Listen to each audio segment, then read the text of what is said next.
Cada año, en un campo de Cornualles, se reúnen para conmemorar la última batalla del más grande de todos los héroes británicos. ¡Arturo! ¡Arturo! ¡Rey de Britania! Los relatos de Arturo lo tienen todo: amor y valentía, traición y la suprema búsqueda espiritual.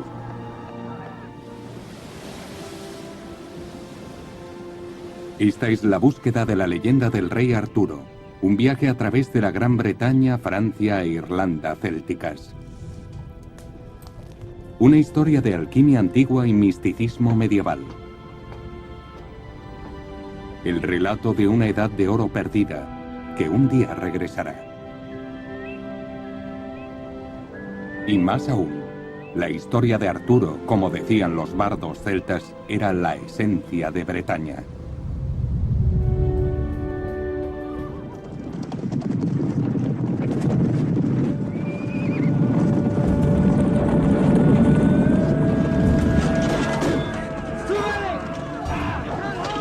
La leyenda del rey Arturo ha sido contada por poetas y cineastas durante 1 millar de años. Cómo el íntegro caballero cayó finalmente por el amor adúltero y el horror de la guerra civil.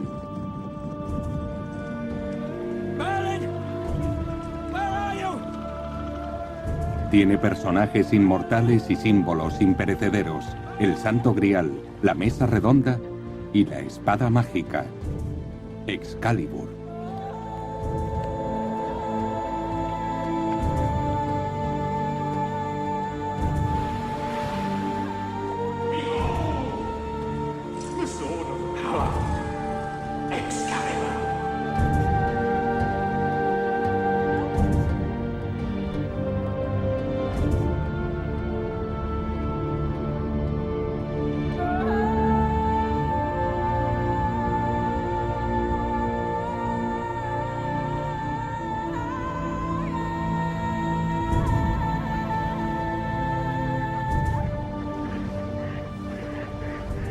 Nuestra búsqueda de la leyenda del rey Arturo no comienza en la isla de Avalon ni en Camelot, sino aquí, entre las barcazas del canal, en un barrio industrial de Oxford.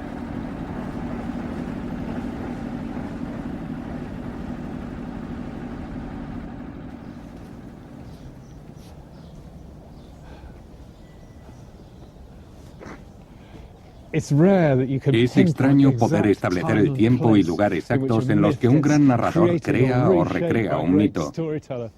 Pero en este caso, podemos. Lo crean o no, es el lugar más importante en la creación del mito del rey Arturo. Vengan a ver esto. ¿No es magnífico? Esto es todo lo que queda de la abadía del siglo XII en la isla de Osley, a las afueras de Oxford. Fue aquí, en 1129, donde un joven clérigo galés se convirtió en el creador más influyente, brillante e imaginativo del mito de Arturo. Su nombre, Geoffrey de Monmouth.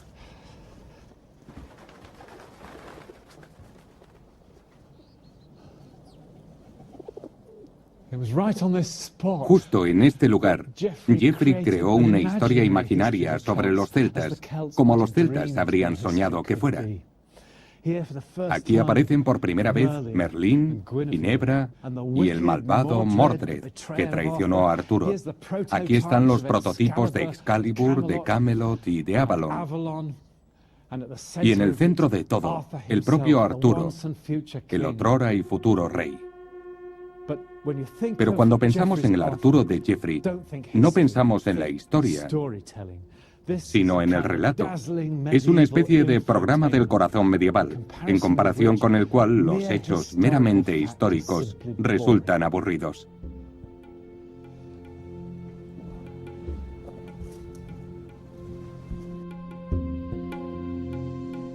Uther Pendragon era señor de Gran Bretaña. Celebró un gran banquete y entre los presentes se encontraba Gorlois, duque de Cornualles, con su esposa Egerna, la dama más bella de toda Bretaña. Cuando el rey posó su mirada en ella, se enamoró perdidamente. Su esposo, al descubrirlo, salió airado de la corte.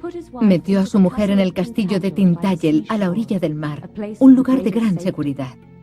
Entonces el rey Uther dijo al mago Merlín: mi pasión por Igerna es tal que si no la poseo, me volveré loco de deseo. Y Merlín le contestó: tengo una poción mágica que te hará parecer exactamente como su marido, y así podrás llegar a ella. El rey tomó la poción, fue a Tintagel y le dejaron entrar. El rey permaneció toda la noche en brazos de Igerna y le hizo el amor apasionadamente, engañada por la magia de Merlín. Y esa fue la noche en que fue concebido Arturo.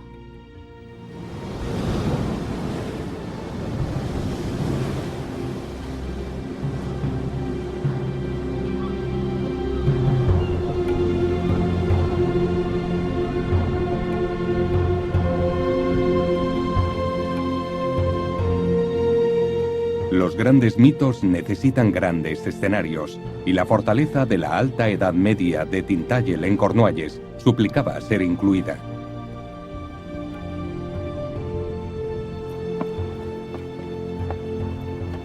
Aquí Geoffrey conoció relatos orales sobre un héroe celta, Arturo, que regresaría algún día.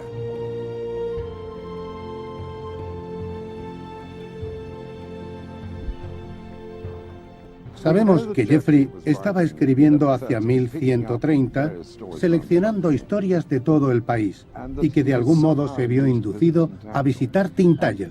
Su descripción, cuando llegamos a la cuestión de la deshonesta concepción de Arturo, deja perfectamente claro que estuvo aquí.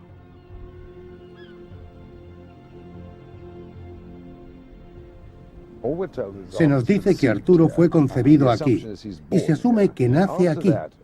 Después, en la historia de los reyes de Gran Bretaña, no dice que Arturo tenga nada que ver con Tintagel, pero eso fue suficiente para prender la mecha.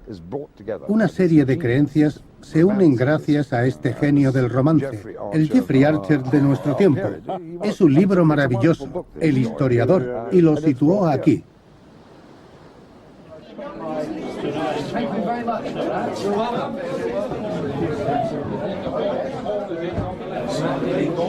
Pero el Arturo de Geoffrey no era solo una buena historia, era un arma política.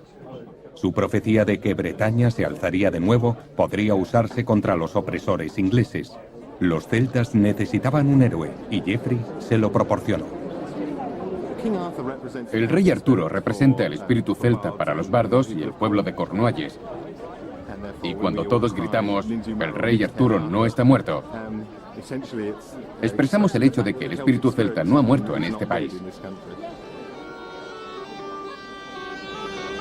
Cada año, los bardos celtas se encuentran aquí, en Bodmin, hablando la antigua lengua británica de Cornualles.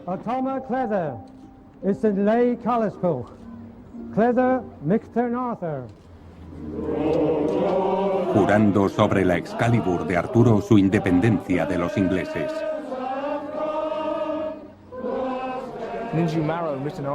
El rey Arturo no ha muerto, al menos en espíritu, y la espada representa el espíritu de Arturo que defendió Britania mientras nos retirábamos hacia el oeste ante el ataque de los anglosajones hace más de 1000 años.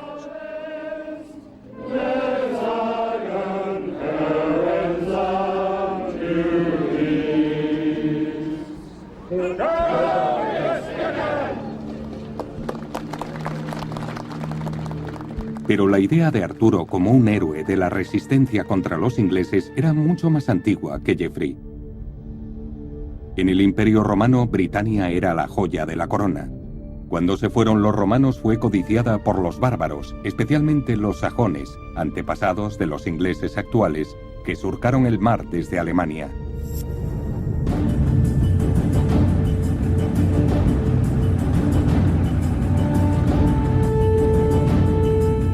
Según la leyenda posterior, los invasores sajones fueron bien recibidos primero por el gobernador británico, el tirano Lord Vortigern.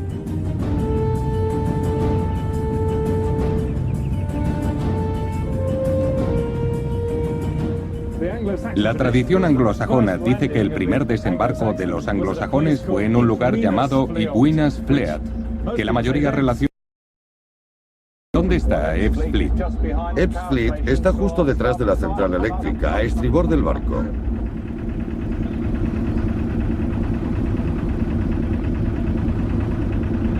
Parece un lugar anodino de la Gran Bretaña del siglo XXI, ¿verdad? Pero este es el escenario, quizá, de los hechos más trascendentales que hayan ocurrido jamás en la historia de las Islas Británicas. Estamos en uno de los canales pantanosos entre la isla de Thanet y el interior de Kent.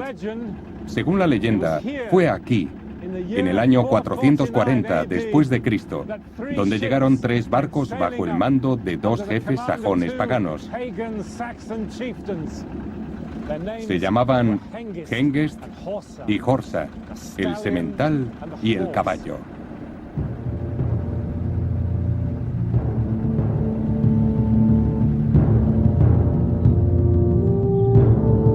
Hengest y Horsa, según la leyenda, fueron empleados como mercenarios por Lord Vortigern para luchar por él.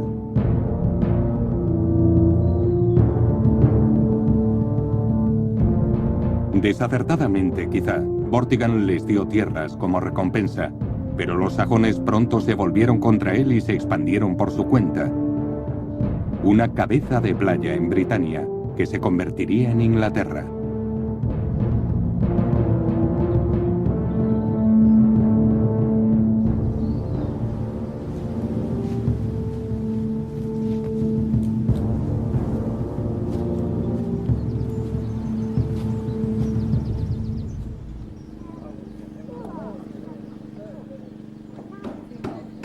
En el corazón del Kent rural, este grupo recrea el antiguo pasado inglés. Están construyendo una casa sajona. Para Kim Sidom es un sueño hecho realidad. Es asombroso. Es como los grandes establos medievales. Sí, así es. Es la misma idea, supongo. Sí, la carpintería es muy similar. La casa contará con todos los detalles históricos, pero también expresará un mito inglés. ¿Dónde está la chimenea? Estás encima. Será grande y ocupará el centro del edificio, quizá de 4 metros.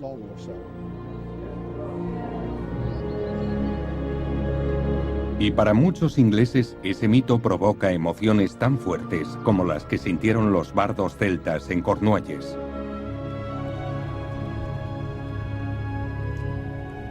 Pero entonces, los ingleses fueron los vencedores.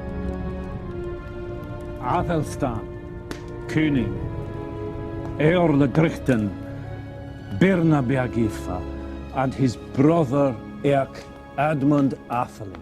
On this island. Este poema fue escrito hace más de 1000 años en inglés antiguo. Sweordes Ejum, Sithen Engle on Saxe.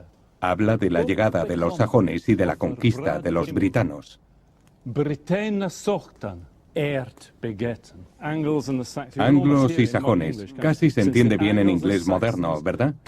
Los anglos y los sajones que surcaron las olas para llegar a Gran Bretaña y tomaron sus tierras. Increíble, ¿verdad? Inglaterra. Inglaterra es una idea que ha iluminado al mundo durante un milenio. La tierra que alberga los huesos de los que murieron por ella. Inglaterra sigue siendo una idea, un ideal, y está enraizada en los corazones de muchos de nosotros. Hablo también por la gente normal que, como nosotros, quiere recrear este periodo.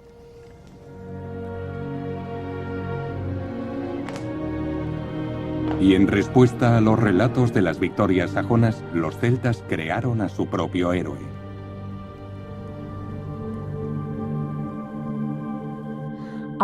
Arturo, el señor de las batallas, luchó por los reyes de Britania contra los invasores sajones. Libró 12 batallas y llevó la imagen de la Virgen María en sus hombros y a nuestro Señor Jesucristo en su corazón. En su 12ª batalla en Mount Baden, 970 sajones cayeron en un día en una sola carga y fueron abatidos por Arturo solo. En todas sus guerras salió victorioso.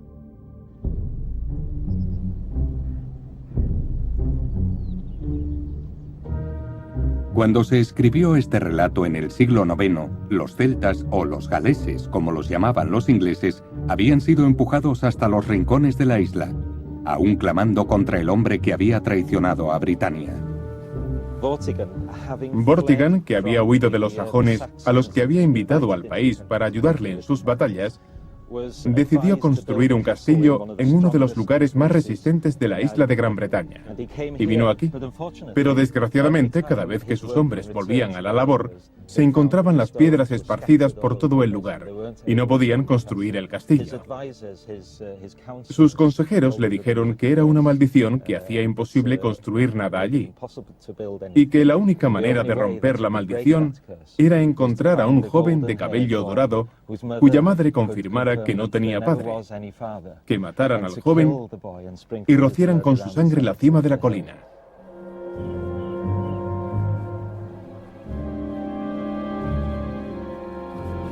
El chico llevó a Vortigern a lo alto de la colina, aquí, en Dinas Emrys. Bajo un pavimento de piedra descubrió una gran jarra. En el interior había 2 dragones, uno blanco y otro rojo. Los dragones lucharon entre ellos hasta que el rojo triunfó y el blanco huyó. Era una profecía, dijo el chico, de cómo un día los celtas vencerían a los sajones, aparecería un héroe y Britania volvería a levantarse.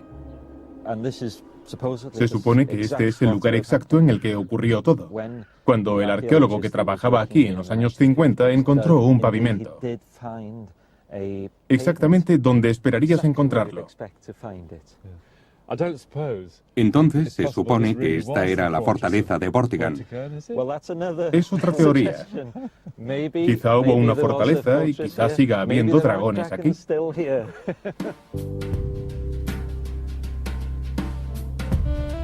Librado de la muerte, fue el chico rubio el que profetizó el regreso de Arturo.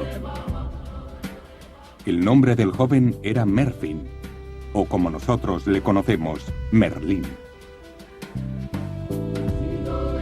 Pero para los galeses, Merfyn es también uno de sus primeros bardos, y los poetas galeses actuales siguen invocando su inspiración. La imagen de Merlín que tenemos hoy es parecida a la de Gandalf en El Señor de los Anillos, ¿verdad? Pero ¿quién fue el primer Merlín?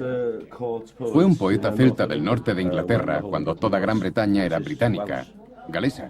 Se convirtió en una especie de vidente, pero no en un mago. No convertía ranas en príncipes. ¿No hacía trucos? Pero veía cosas que el resto no podía.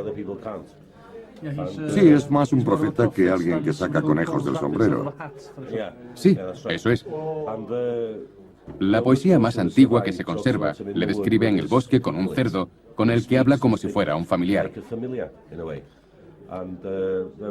La mitad de las largas estrofas está basada en hechos reales, y la otra mitad habla de diferentes temas.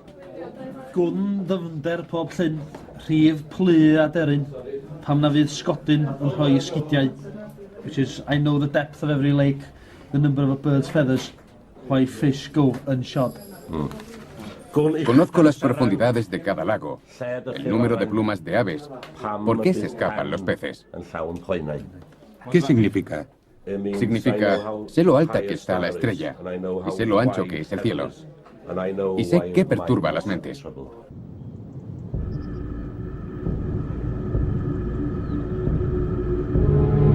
Arturo vio la luz a través de la poesía y la profecía.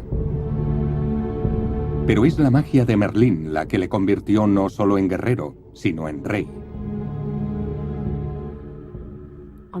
En Nochebuena, cuando los nobles de Inglaterra salían de la iglesia, vieron una gran piedra con un yunque en el que se había introducido una espada. En su hoja decía, el que saque la espada de la piedra será rey. Todos los caballeros más valientes lo intentaron, pero nadie pudo moverla. Entonces, el joven Arturo, que pasaba por allí en su caballo, vio la espada, descabalgó, cogió la empuñadura y la sacó. Y el arzobispo dijo: aquí está el hombre que Dios ha elegido, como todos habéis visto. Y así es como Arturo se convirtió en rey.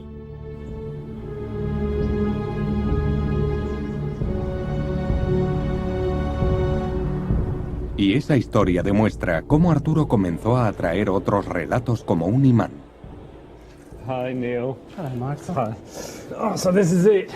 Yeah, this is a simple charcoal furnace we're using today. Take a seat. Thank you. That's it. You just go left and right. That's great. La espada de la piedra es una de las leyendas más famosas de Arturo. You can go a little bit slower.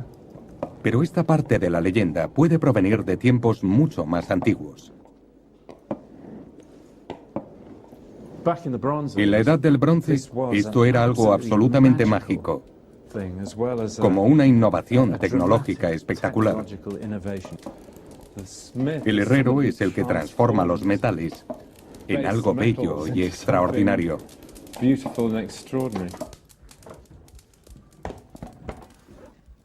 Neil Burridge es fundidor en bronce y ha recuperado la antigua técnica de vaciar espadas de bronce en un molde de piedra.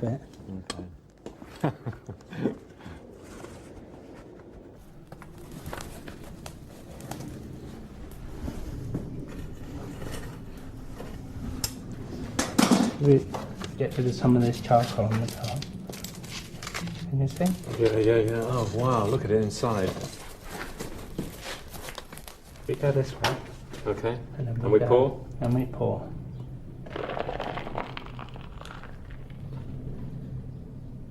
There we go. Right, you can talk. Yeah, is that it? That's it.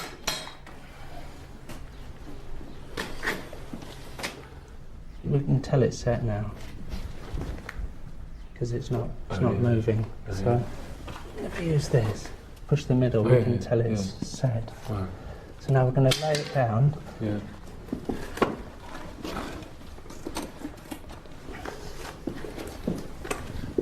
And then try and encourage the mould apart.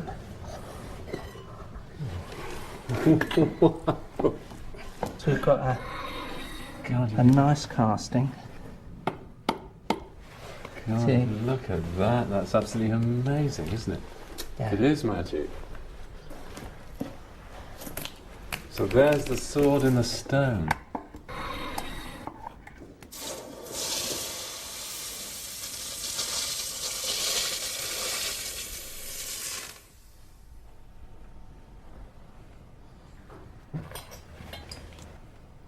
Es una técnica de la Edad del Bronce Medio, sobre el 1000 a.C.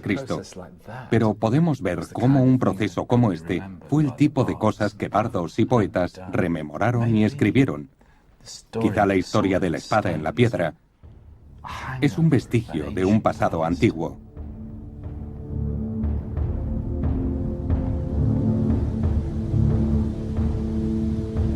Al final del siglo XII, Arturo se había convertido en un grito de guerra de la revuelta galesa, y los ingleses empezaban a verlo como una amenaza.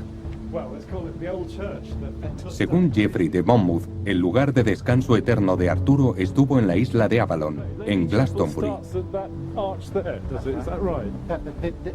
Aquí el rey inglés Enrique II decidió demostrar que Arturo estaba muerto y que nunca regresaría.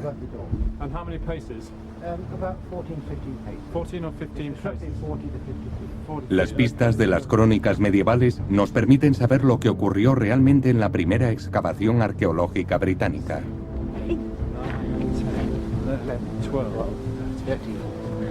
Round about here is the tomb. Yeah. Cuando empezaron a excavar, levantaron un pabellón alrededor para que la gente no viera lo que hacían. Lo acotaron como una investigación policial. Como una investigación policial, sí. Fantástico. Y Gerald de Gales dijo que habían llegado a 5 metros.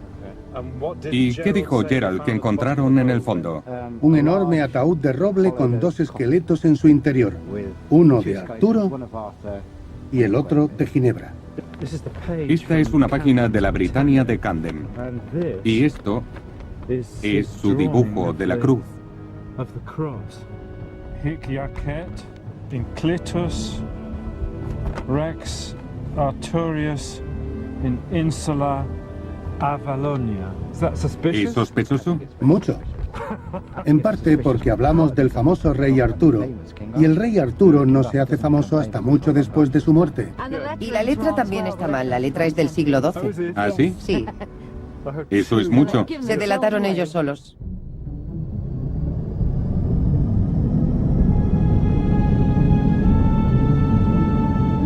Con una nueva tumba en Glastonbury, Arturo se convirtió en una atracción turística, mientras su leyenda se hacía internacional. La esposa francesa de Enrique II, Leonor de Aquitania, contrató a poetas franceses para escribir nuevos mitos de Arturo. Su Arturo era un héroe cortés de la era de la caballería.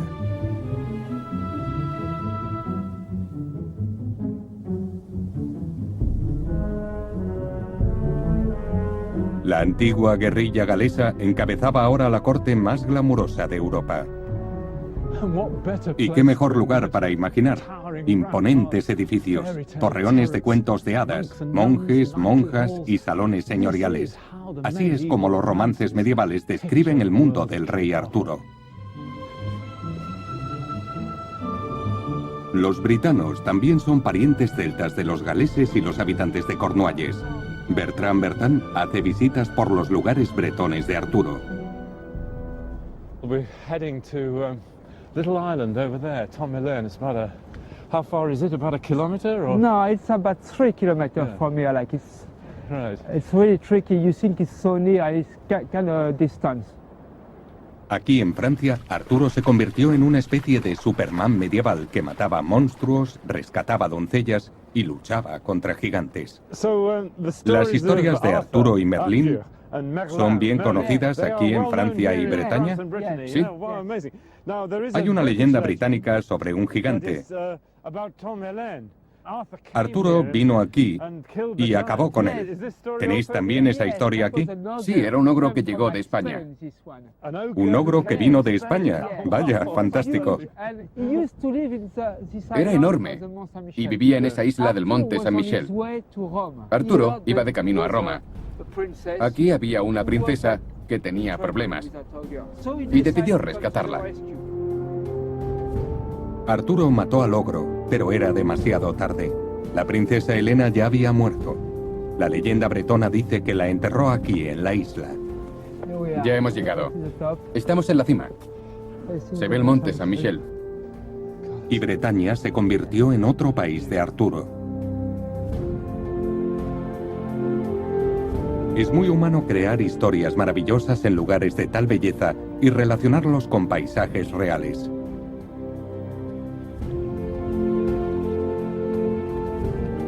Así es como crecen los mitos, cristalizando nuestros sueños.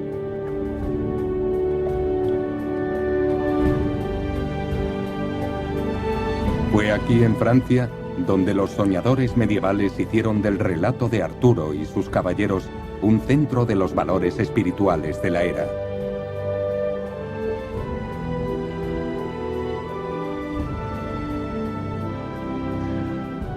Pero de todos los escritores que reinventaron, reimaginaron a Arturo en el siglo XII, el más grande fue Chrétien de Troyes.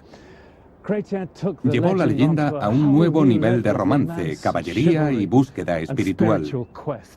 En su último trabajo dio un giro y creó un tema maravilloso que ha cautivado al mundo desde entonces.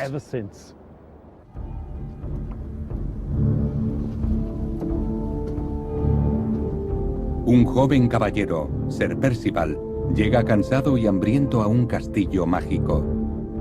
Desde aquí hasta Beirut, dice Chrétien, nunca se ha visto un castillo más hermoso.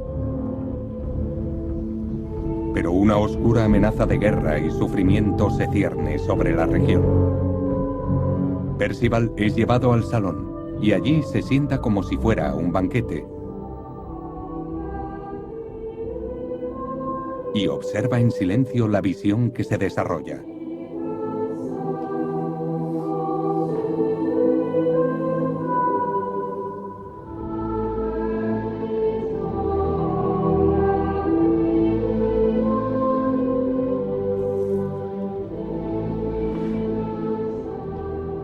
Entró un joven sosteniendo una lanza blanca. Pasó por delante de la chimenea. Todos los presentes vieron una gota de sangre en la punta de la lanza. La gota roja fue cayendo hasta su mano. Entonces llegó una joven muy bella. Entre sus manos sostenía un grial. Cuando llevó el grial al salón, se llenó de una luz tan brillante que las velas perdieron su fulgor como la luna o las estrellas cuando sale el sol. Y Percival se fue a dormir deseando conocer el significado de esa visión y quién sería servido con el grial.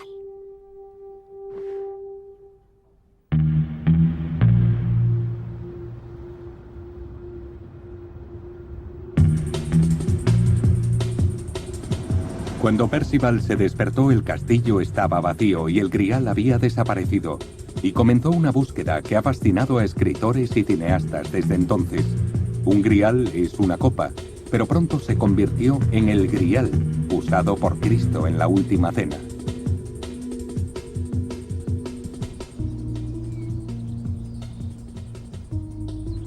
That's a sweet place, isn't it? El relato creado por Chrétien regresó a Inglaterra y pronto se extendió hasta la frontera con Gales. Not yet. Go on, you go ahead. Si quieres encontrar el Santo Grial aquí, la llave, o mejor dicho, las llaves, se guardan en la tienda de Hodnet Village. Hi, Janice. Nice to meet you. Sorry to disturb you. Can we borrow the key for the church? Yes, you certainly can. I've got it here. Now, Brilliant. it's a bit complicated. That's the outer door. Okay. You go into the little door in the corner. Okay. So that's the outer door upper lock. Okay. That's the inner door upper lock. And the inner door bottom lock. Thanks very much.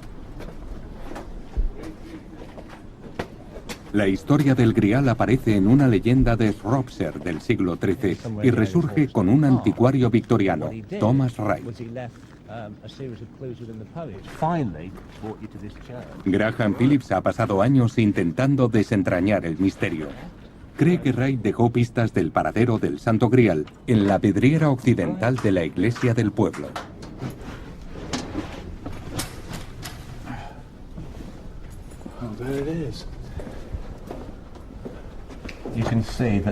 Puedes ver las 4 figuras representando a Mateo, Marcos, Lucas y Juan. Aunque Juan es claramente una mujer en esta representación. Quizá María Magdalena. Y como el cáliz se llamaba el cáliz de María, supuestamente fue el que usó María Magdalena para recoger la sangre de Cristo. En la crucifixión sostienen la copa que recoge la sangre de Cristo. ¿Qué te trajo hasta aquí? La familia Fitzwarren tenía una copa que decían era el Santo Grial. Sus descendientes eran los Vernon, y su descendiente fue Thomas Wright, el hombre que hizo colocar esta vidriera. El argumento se complica. Sí, dice tener la copa, pero no tiene hijo a quien legársela. Ninguna historia ha generado tantas teorías conspirativas. Pero es un testimonio del poder seductor del mito y sus símbolos. Y si una de esas figuras es importante, debe ser la que está situada encima de la cabeza de San Juan, el águila.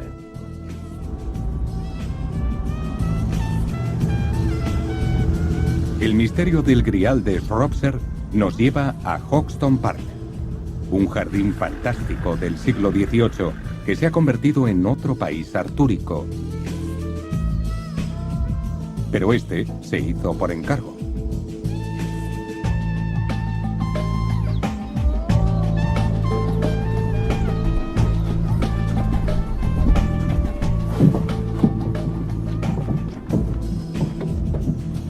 En esta gruta artificial, el travieso Thomas Wright dejó la pista final. Bien.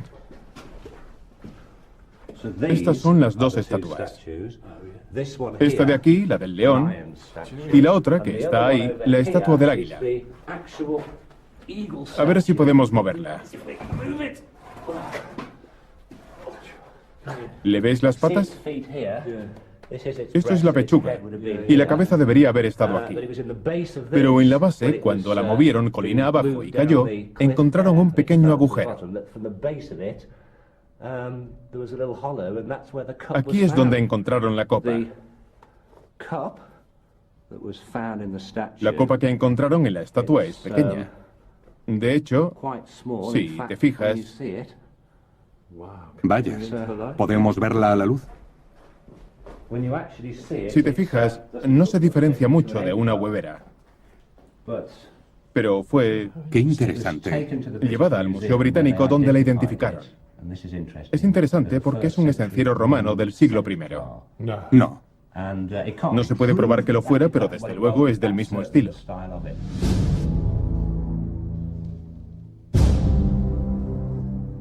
Seguimos siendo un pueblo medieval.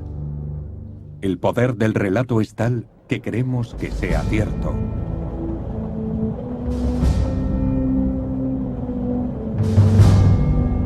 Pero a pesar de todos los buscadores, desde los medievales al Código da Vinci, el Grial es puro mito. Un símbolo creado por Chrétien y los poetas que le sucedieron, de algo que no se puede poseer, pero con el que aún nos obsesionamos. Un símbolo quizá de la búsqueda humana misma.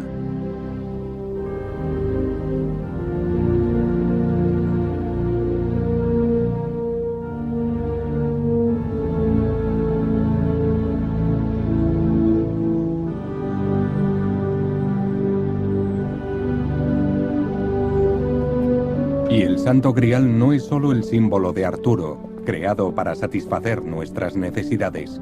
En la Inglaterra medieval creían que el Camelot de Arturo era Winchester, y aquí tienen la mesa redonda. Es el símbolo por antonomasia de la igualdad entre los hombres de poder, copiado en parlamentos de todo el mundo y en las Naciones Unidas. Se hizo para Eduardo I en 1290, después de reenterrar los huesos de Arturo en una tumba de mármol en Glastonbury. Entonces es falso, pero también es real. Now we're up here, you can start to make out the names of the heroes, can't you? Galahad, Lancelot de Lac, Gawain. Oh, that's Gawain. That's Gawain. And then Percival. And this is Tristram. Tristram de Lions. Gareth. Bedivere. And all the odd ones. 200 años después, la mesa fue repintada por otro aspirante a Arturo, Enrique VIII. Entonces, ¿cuándo fue pintada? Después de agosto de 1516. Enrique vino aquí en su primera visita como rey y la vio en tan malas condiciones que emitió una orden desde Southampton para reparar la sala y pintar la tabla. Es uno de los grandes símbolos, pero ha ido cambiando su significado a través de los siglos. ¿Cuál fue el interés de Enrique en la historia de Arturo? Enrique quería ser elegido sacro emperador romano. Y tiene un rey Arturo pintado con su propia cara. Este es claramente un descendiente de Arturo que rige la mesa redonda y a sus caballeros. Arturo renacido. Arturo renacido, redivivo.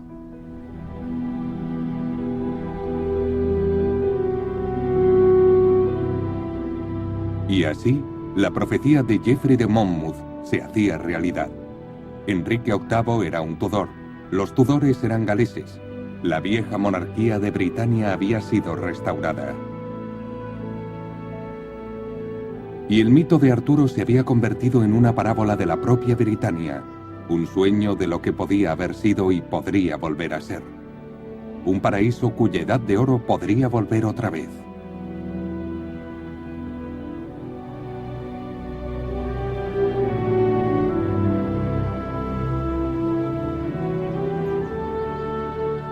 Pero años después, fue el propio Enrique el que destrozó ese antiguo mundo para siempre.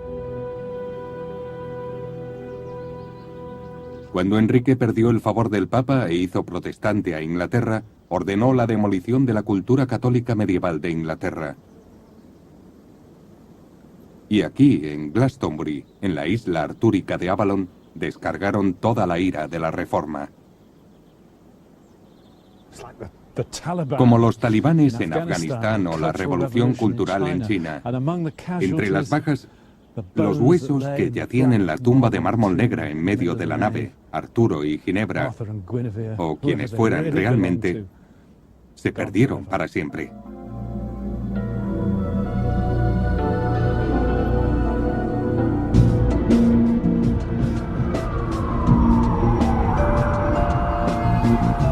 con esto podríamos pensar que el mito de Arturo llega a su fin. La revolución Tudor nos llevaría al mundo moderno. La era de los ángeles y el Grial se fueron para siempre. Pero como toda nación, Gran Bretaña seguía necesitando a sus mitos. Mitos de identidad, mitos de Estado. Los visitantes creen que es medieval. Saben que representa la historia británica.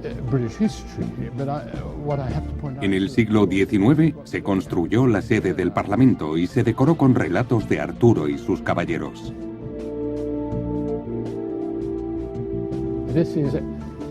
Esta es nuestra leyenda y mito. La que los victorianos creyeron era la más apropiada. Aquí, en el Salón de la Toga, cuando la reina Victoria se vestía para los grandes actos de Estado, lo hacía bajo la mirada de su mítico predecesor. En esta sala quisieron representar la estética, mitos y virtudes de la caballerosidad de la monarquía.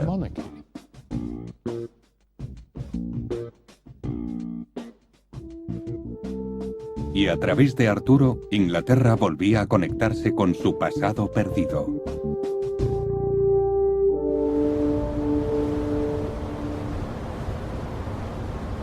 A no smoking policy is now operated in all internal accommodation on this vessel. Las leyendas e historias sobre el rey Arturo seguían creciendo y se añadieron otras muchas durante cientos de años, respondiendo a los tiempos y a las necesidades políticas, culturales e incluso emocionales y psicológicas. Y también se aprecia que la mayoría no tiene su origen en hechos históricos. Son producto de la maravillosa imaginación de los narradores.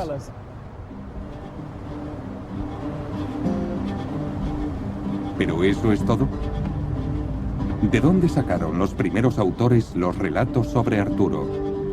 ¿Hasta dónde se remontaron?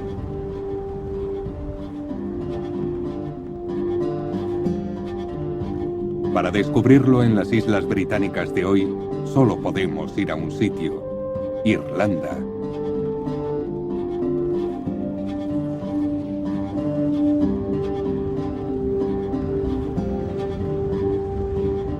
Fui a County Cork con el profesor Daithí O'Hogan para conocer a uno de los dos contadores de historias aún vivos que pueden recitar los cuentos del héroe de la antigua Irlanda.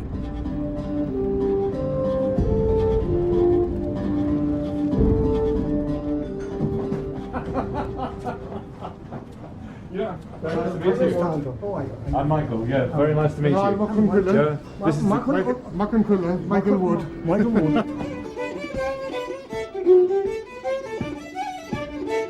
Patrick, el violinista, tiene 90 años y el narrador, Sean, unos espléndidos 80.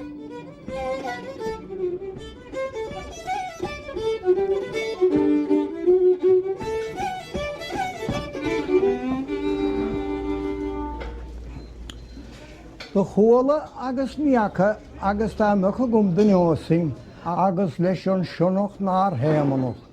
De gleik sé chuige a ghair vegus bíagachas bágachas bad clósacha di una ora que. Esta historia nos habla de Finn McCook y los jóvenes guerreros, los Fianna. Un relato con asombrosas resonancias de Arturo, la espada mágica y el cáliz que da la vida eterna.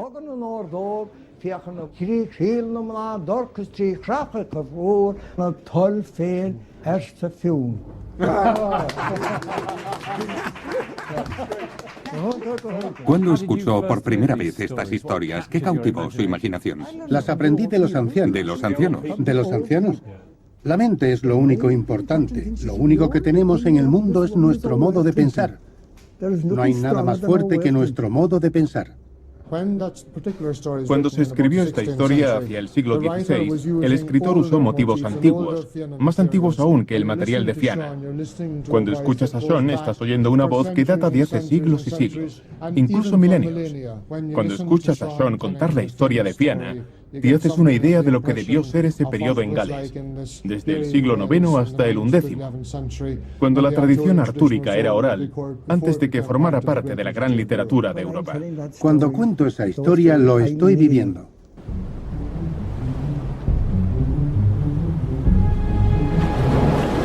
A través de Sean podemos rastrear elementos del relato hasta 1500 años atrás o más. Pero, ¿son solo fantasía? ¿Podría haber existido un Arturo real, como creen los galeses? Es un pequeño salto de apenas 20 kilómetros en su tramo más corto, entre County Antrim, en Irlanda, y las islas de Escocia. Esta franja de agua ha sido durante miles de años un corredor para inmigrantes, marineros y santos, así como para historias y leyendas.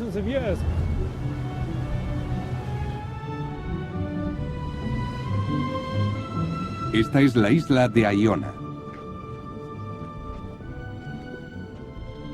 el lugar de enterramiento de los reyes de los escotos. Hablantes gaélicos vinieron hasta aquí desde Irlanda en la Alta Edad Media.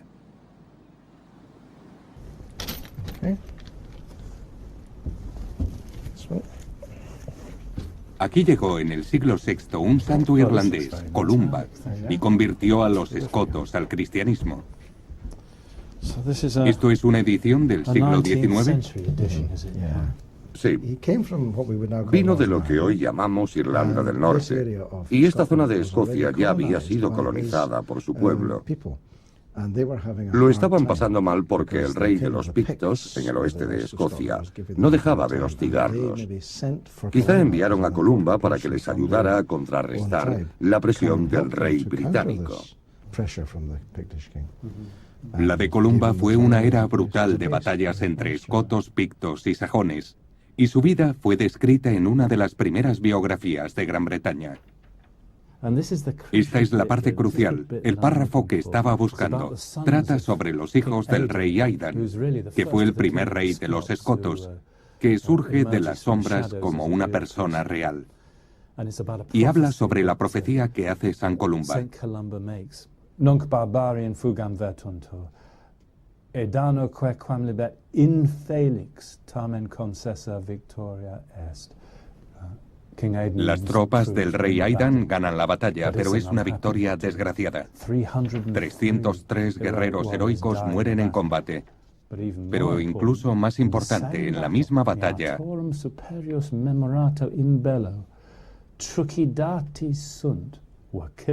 mataron a los dos hijos de Aidan, Ecodius y el mayor, Arturius.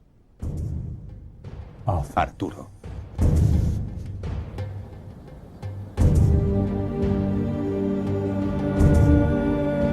Igual que con el Santo Grial, buscamos a Arturo deseando que sea real. Pero hay un Arturo real que murió en una trágica batalla en el siglo VI, en algún lugar al norte de la muralla romana. ¿Fue su nombre el que transmitieron los bardos a todos los narradores posteriores?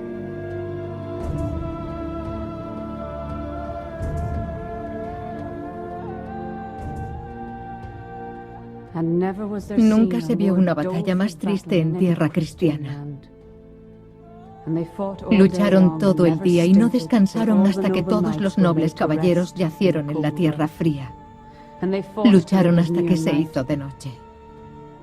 Y entonces el rey Arturo descubrió al traidor Ser Mordred y corrió hacia él gritando: «Traidor, ha llegado el día de tu muerte». Y el rey Arturo golpeó a Ser Mordred bajo su escudo con un movimiento de su espada.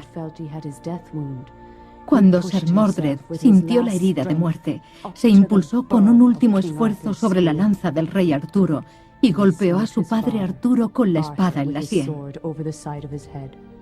Entonces, Ser Mordred cayó muerto a tierra y el noble Arturo se desvaneció diciendo: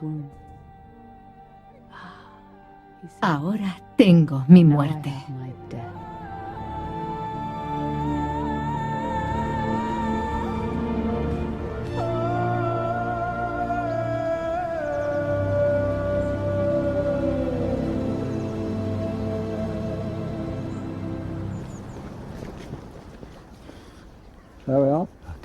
Las crónicas galesas dicen que la última batalla de Arturo fue en un lugar llamado Camlan, un fortín romano en el muro de Adriano llamado Camberglana. So beautiful. Well, now we're climbing the wall, you see. Oh, yes.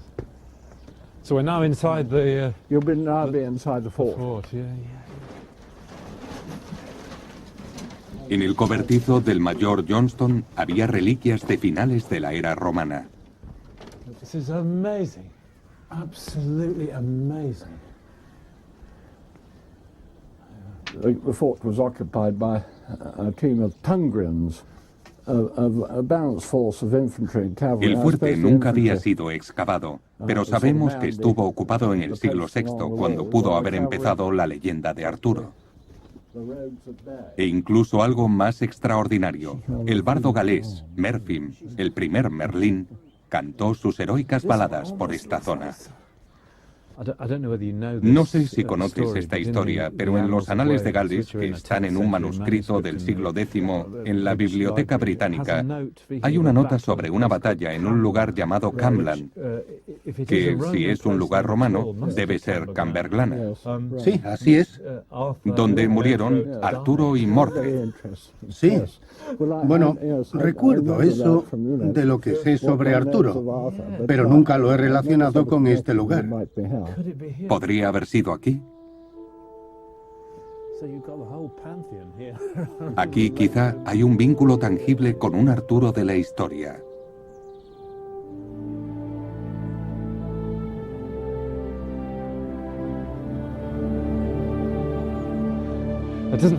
No tiene que ser un prototipo histórico, pero si lo hubo, quizás sea esta la conexión.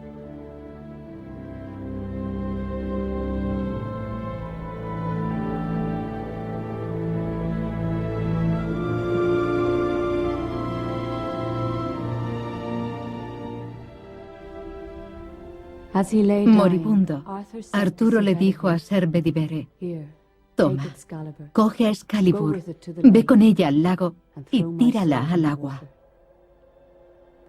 Pero Ser Bedivere no pudo tirar un objeto tan bello, y 2 veces escondió a Excalibur, y volvió al rey y le dijo que la había lanzado al agua. ¿Qué has visto?, le dijo Arturo. No he visto nada más que las ondas en el agua, dijo Bedivere. Traidor mentiroso, dijo Arturo. Me has traicionado 2 veces. La tercera vez, Bedivere tiró la espada al lago y apareció un brazo. Cogió la espada y la metió en el agua. A salvo, hasta el día en que regrese el rey.